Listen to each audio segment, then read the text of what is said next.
Between 1529 and 1543, a conflict between the Adal Sultanate and the Ethiopian Empire transformed the Horn of Africa.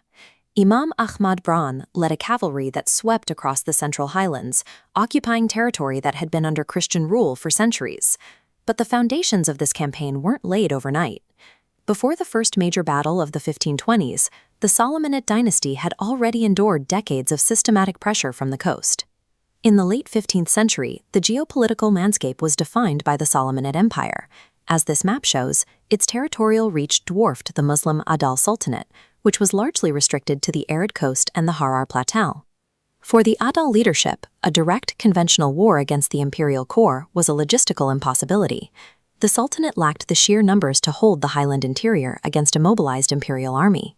The solution emerged not in a single battle, but through a strategy of incremental erosion, a generational effort to weaken the empire's infrastructure before the final blow was struck. That strategy began with General Mahfuz. As the governor of Zeila, he held a strategic position on the Gulf of Aden, operating with a high degree of independence from the Adal sultans in Harar. Zeila served as the capital of the region known in medieval Arabic sources as Bilad al-Barbar, the traditional heartland of the Somali-speaking population. Modern genomic studies confirm the deep roots of this community, tracking the expansion of the EV32 paternal lineage in the region back 5,000 to 6,000 years. Mahfuz leveraged this localized strength to function as a military entrepreneur. He frequently launched raids into the highlands independently, using Zeila's resources to fund his own private campaigns. By combining this demographic depth with political autonomy, Mahfuz transformed a single port city into a formidable launching pad for a new kind of frontier warfare. Mahfuz's ability to sustain this war depended on the commercial infrastructure of Zeila itself. Zeila was the primary destination for caravans transporting gold, ivory, and musk from the Ethiopian interior to the Red Sea trading networks. By controlling this trade artery, Mahfuz secured customs revenues that flowed directly into his local treasury. He could effectively ignore the Sultan's central tax collectors in Harar, using the steady flow of trade to fund his standing army. He converted this liquid wealth into military hardware. From the markets of Yemen and the Arabian Peninsula, he imported the high-quality swords and early firearms required to equip a specialized Somali cavalry. This created a self-funding war machine that operated outside the traditional constraints of the Adal state.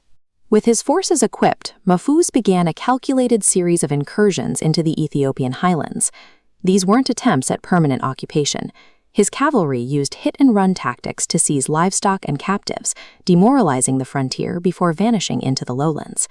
In 1494, this strategy reached a terrifying climax.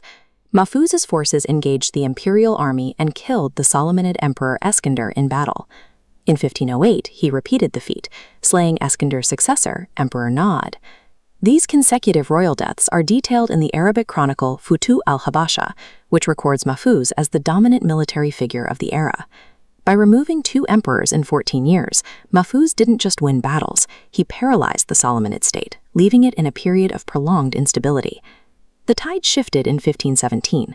The new emperor, Lebna Dengel, finally managed to intercept Mahfuz's forces in a successful ambush, killing the general. In the same year, the Portuguese navy arrived in the Gulf of Aden, sacking and burning the city and stela to disrupt Muslim commerce.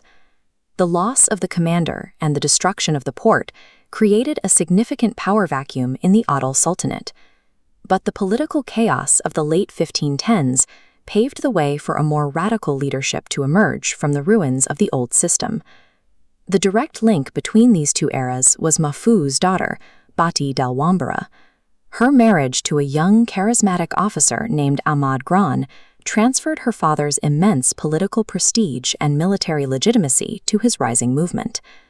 Where Mahfuz had spent 20 years eroding the empire's structural defenses, Gran used that exact blueprint to launch a war of total conquest in the 1530s.